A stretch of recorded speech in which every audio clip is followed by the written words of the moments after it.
Je suis né au Congo, mais ce sont les Haïtiens qui m'ont montré le chemin de la liberté, parce que lorsque le Congo, aujourd'hui dit démocratique, accède à l'indépendance le 30 juin 1960, la Belgique tente de saboter l'indépendance de cette jeune nation, et ce sont les Haïtiens qui vont venir par souci de panafricanisme aider le Premier ministre Patrice Lumumba qui malheureusement sera assassiné 6 mois plus tard. Ce sont les Haïtiens qui ont brisé le blocus de la France en Guinée. Ce sont les Haïtiens qui ont bloqué le blocus de la Belgique en République démocratique du Congo. Donc nous sommes redevables tous en Haïti.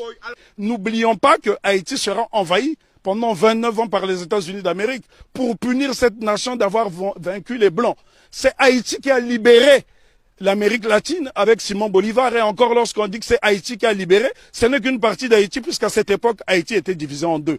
Il y avait Haïti du Nord qui était un royaume dirigé par le roi Henri Christophe, et il y avait le Sud, la République du Sud d'Haïti qui était dirigée par Alexandre Pétion. Et ce bout de terre d'Haïti du Sud va donc donner des soldats, de l'argent à Simon Bolivar pour aller libérer une bonne partie de l'Amérique latine. Si vous observez les drapeaux de l'Équateur, du Venezuela, de la Colombie, vous trouverez des armoiries similaires, même les couleurs, à celles du drapeau d'Haïti. Donc c'est très important pour nous d'étudier Haïti, parce que Haïti, c'est le symbole de notre fierté.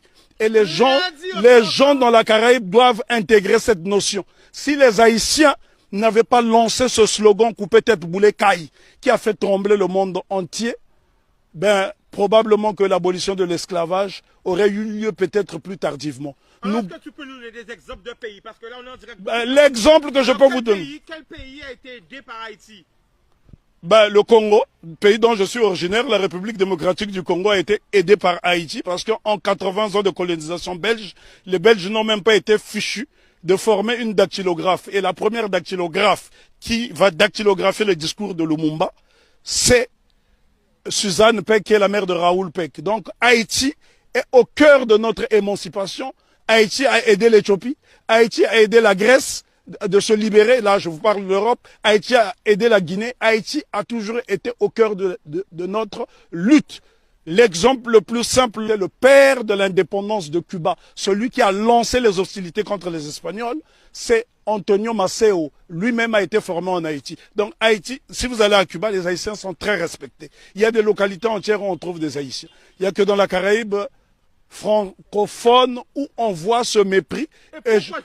La raison est que Haïti a vaincu le maître. Et quand on a vaincu le maître, les serviteurs finissent par avoir la haine de celui qui a vaincu le maître, parce qu'on ne peut pas comprendre que les Haïtiens et les Guadeloupéens ont le même patrimoine génétique et que ces mêmes frères et sœurs de cette partie de la Caraïbe puissent avoir du mépris pour les Haïtiens. Les Haïtiens sont ceux-là qui incarnent la noblesse. Lorsqu'on parle de la pyramide, ceux qui sont au sommet de la pyramide, ce sont les Haïtiens et puis les Éthiopiens, parce qu'ils ont été des nations invincibles. Imaginez-vous que les Haïtiens ont combattu une armée motorisée rien qu'avec des armes rudimentaires. Au point où Maitland, gouverneur britannique de la Jamaïque, viendra supplier Toussaint Louverture de lui remettre un bateau.